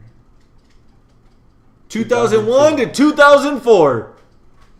Told you. 2002. I told you. Okay, so there's your argument then. He is not better than Montana because he made a Super Bowl and was unable to win one with Rich Gannon. You can't win one by yourself. John Taylor doesn't beat who did they play? The Bengals? Bengals, yeah. By himself. Somebody's got to throw him the ball. Nobody else. Jerry Rice doesn't make that catch for Joe Montana in the back of the end zone. He didn't run that route. I'm sorry. It's got to be Montana. I don't. You know what? I think you're racist because Montana's white and Rice is black. That's our problem here. Here's a bigger question. You take Craig Taylor and Rice off that 49ers team. Is it still the 49ers? Yes, because they're still in San Francisco. But are they the same winning team? No. You don't think that was a system? To some degree, yes. I think so. But at that time was not... I mean, maybe I'm wrong here. You can tell me. You're older than I am. At that time, was the West Coast not new? Yeah. So, I mean, you know what I mean? Like the run and shoot was the primary passing offense. The premier passing offense. A la Houston, Detroit, So, I think, I don't think it has as many wins because you had to plug the talent in because that offense, that system was new. And that's the same. Well, I don't know if you can't really compare it to New England because New England's consistency there is Tom Brady. Mm-hmm. And speaking of no longer going to go take it to the Supreme Court, he's going to eat the 4-game suspension. Hello, Jimmy Garoppolo. You know what's funny here is we were talking about that at work. Who gives a damn? They're going to lose 4 in a row and then reel off 12 in a row. I mean, it really doesn't matter. Bill Simmons. He's going to come back, be pissed off, and he's going to run off 12 games. If you follow Bill Simmons on any type of social media, he posted, it was something like the last 10 years of the division. Every year it's New England except for one. Do you know who the other winner was?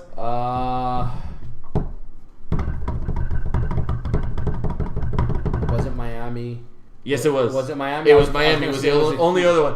And he put, I don't think 4 games matters, was the quote. I don't. You don't dominate a division like that. And hey, 4 games could matter with the Jets this year if they get the Ryan Fitzpatrick deal done. The hot dog vendor. You were the one that spoke so highly of him during our NFL talk. I never spoke highly of him. I said you said he's a free agent out there that they need to lock in. They needed to because there's nobody else. There wasn't anybody else for. They needed him because of his chemistry with Decker and Brandon Marshall.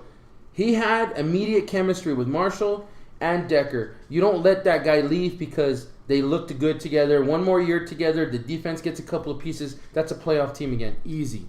That's why he can't go. Okay. Marshall's not there. So you're going to tell me that the schedule that they face isn't ideal for them to be the contender? Because it's obviously not the Giants anymore. It's exactly ideal. That's what I'm saying. But if you get anybody other than Fitzpatrick in there, there may be an 8-win team. Maybe. So you just barring something happening that Fitzpatrick doesn't come back, are those 4 games not important? The New England games? Mm-hmm. Well, they're not going to play 4 straight division opponents. No. So, but you play the Jets twice. I don't know what New England's schedule looks like. I don't know if the Jets are one of those games. Opening week is all divisional opponents. So you'll play somebody. I'll pull that up. I'll pull it up right now. But I think that if one of those games is the Jets, they're looking at a good chance of winning. Yeah, but you're going to split with New England at best. And like I said, once New England hits stride week 5, Brady's going to come in and flip a middle finger and go, watch this, bitches. And he's going to roll 12 games off. First 4 games. Cardinals, Dolphins, Texans, Bills. 3 losses. They're 1-3 going into Brady's return. Their only win is against the Bills. Maybe. Really? Maybe, yes. Even with some of the pieces that have been moved around over there? They're going to lose, yes. Like I said, maybe their win. Maybe. That team has got a good coaching staff there. They've dropped some players. They've picked up some players. I think that they're going to be better this year, but I don't know that they're ready to beat somebody like New England even without Brady. The interesting thing, Jets games are all in the later end of the year. November is the first one. Yeah, so it's a Sunday night game. They're going to go 2. Bad news for you, game 2 of Brady being back, the Bengals. Yeah, but Cincinnati's one of the elite of the AFC. It doesn't really... In New England. I don't care. We're road warriors. We'll see about that with a pissed off Tom Brady. We'll see. He's going to stomp the Bengals' ass out in his Uggs. Let me tell you why he... Let me tell you why he won't stomp Cincinnati out. Okay, I'm listening. 2 words. Pac-Man. Oh, God, get out of here. That's going to be the difference maker? That guy has Brady's number. Okay, folks, you heard this here first. Manuel just said that Pac-Man Jones will be the defining factor in the New England game this year. So when this game takes place and we're recording on Monday following that game, I want to make sure that we figure out a way to record this, run this audio clip back. We'll have a mixer somehow and run this clip back where he said Pac-Man Jones. If you throw a bag of money and a strip club address in front of him, he's gone. Who broke Tom Brady's touchdown streak? I don't know. Cincinnati. Okay. Adam Jones and Leon Hall shut him down. Leon Hall, yeah. Leon Hall is gone. Right. Okay. Pac-Man is... Sorry, Adam. Adam is the new leader of that secondary. You got a young kid on the other side named Darquez Denard. You also have Drake Kirkpatrick. They're not going to throw it to kids. He's going to think he can go after Pac-Man. Pac-Man's going to pick him off 2, probably 3 times that game. Sorry. And his second game back, what you just said, he's going to flip the middle finger and reel 12 off. He's going to try. Now, I'll tell you what. That's also going to be the time where Cincinnati's coming off the Pittsburgh game, I believe. So their morale's going to be pretty low, is what you're saying. No. Because those games are always grinded out games. Well, I wouldn't say morale, but I'm going to say they're going to have the crap beat out of them, and you got to remember who else is suspended to open the season. Who's that? Vontaze Burfict. Oh, that's true. So forgot about that. You're looking at both teams getting key players back at a certain point. I tell you what, New England won't have a problem if Cincinnati can't make up their mind on who they're giving that ball to on the ground. It's Jeremy Hill's ball. Bernard is just a backup. Now that's the situation now? It's because before it wasn't that way. It was the situation last year, but the problem was that Hugh Jackson was trying to figure out who needed the ball more. The answer is easy. It's Hill. The problem is that they weren't using Bernard in the right way. By the time Jackson figured out how to use Bernard, Hill was starting to show some wear from like you typically show your first, maybe your second season out of college. He never carried the ball that many times, and he started to have fumble problems. He's growing. Good running back, but he's still learning. So second year. So just a heads up for those of you that are playing fantasy football. According to Manuel, make sure you pick up Jeremy Hill. And if you get a defensive player like some leagues do, make sure you get Adam Pac-Man Jones. Because apparently he's going to be the threat of all threats in secondary. You heard it here first. I believe in him. They gave him 2-year extension. I believe in him. So Jerry Jones believed in him. Look what happened there. Anyways, this has been the Friday edition, episode 22. I'm Justin. Manuel. And we've been Totally Unprofessional.